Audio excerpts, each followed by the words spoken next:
Somewhere right now, a skilled professional is opening an official list that says their job will soon vanish. It could be a paralegal filing legal briefs or a radiographer inspecting detailed medical scans. It could be a translator, a delivery driver, or a plumber working carefully beneath a kitchen sink. Dozens of these replacement lists exist today, published with absolute confidence by major tech analysts. Yet almost nobody stops to ask the fundamental question: where do those scary numbers actually come from?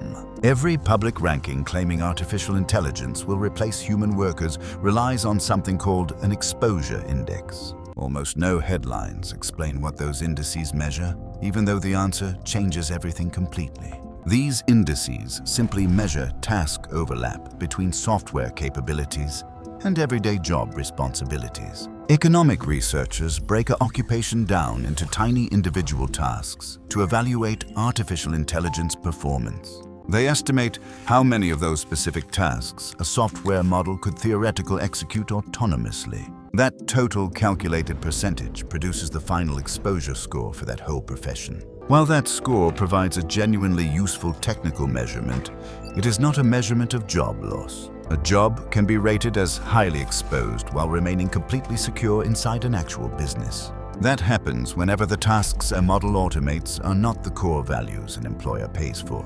So let us examine the crucial empirical test that actually settles this debate once and for all. Has high software exposure actually predicted real-world workforce reductions in the overall economy so far? We need to look at 3 separate major data sets across 3 different countries to verify this properly. One study alone would never be enough to overturn such a deeply entrenched public narrative. First, consider a major research study published in March 2026 by researchers at Anthropic. Their team searched for measurable spikes in aggregate unemployment among highly exposed workers across multiple sectors. They tracked labor statistics continuously starting from the public release date of generative artificial intelligence tools. The researchers found no detectable increase in aggregate unemployment for those vulnerable job categories whatsoever. Next, let us look at a broad empirical study conducted by the International Monetary Fund. This IMF analysis focused on Denmark, tracking approximately 25,000 individual employees across 7,000 distinct private firms. Their exhaustive data tracking discovered no significant negative impact on worker wages or total hours worked. Finally, the Stanford AI Index for 2026 reached the exact same conclusion after analyzing global labor metrics. Their comprehensive report stated that large-scale job losses simply have not materialized anywhere in employment data. 3 completely separate research groups analyzing 3 distinct economic datasets returned the exact same empirical result. Now, we must be extremely careful about what these findings do and do not actually prove. This is not a guarantee or prediction about what might happen 10 years down the road. It is a strict factual statement about what has been rigorously measured in labor markets right now. However, there is one genuine negative signal in the market data that deserves very serious attention. Economist Erik Brynjolfsson and his research colleagues published a notable study focused on younger demographics in 2025. They identified clear employment decline specifically for young workers aged 22 to 25 in exposed fields. That single specific finding is the actual foundation behind almost every headline about entry-level jobs disappearing. When commentators claim young professionals are being replaced by automated software, this study is what they cite. Yet, even this widely quoted finding is heavily contested by counter-evidence that is remarkably strong. The Federal Reserve Bank of New York published a comprehensive economic analysis in May 2026. Their research team discovered that the divergence in entry-level job vacancies actually began before ChatGPT existed. Corporate job postings for those early career positions were already dropping well before automated models launched publicly. Furthermore, they analyzed demand ratios between junior and senior roles within the exact same exposed industries.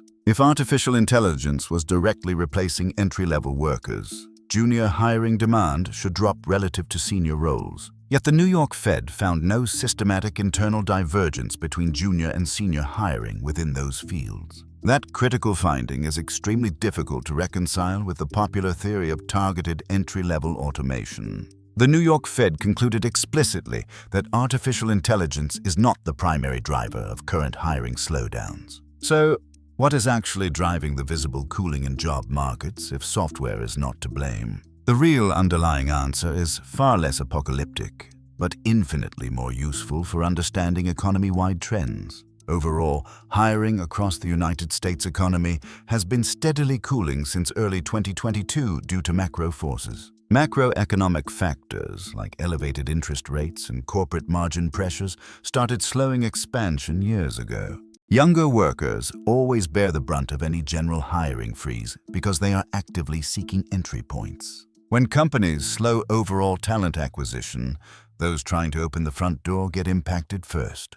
To put this in proper context, recent graduate employment ratios remained around 79% in early 2026. That number reflects historical norms during typical economic cooling cycles across past decades. Now consider the most paradoxical fact in this entire economic mystery. Roughly 36% of surveyed workers reported regularly using generative artificial intelligence tools by December 2025. That means software adoption across modern workplaces is genuinely massive and accelerating rapidly. Yet, at the exact same time, measurable job displacement remains completely non-existent across aggregate labor data. How can software adoption be so remarkably high while worker displacement remains virtually zero? Surveys of corporate executives provide a direct answer to this apparent economic riddle. Most major firms report intending to incorporate AI primarily through retraining existing staff rather than firing people.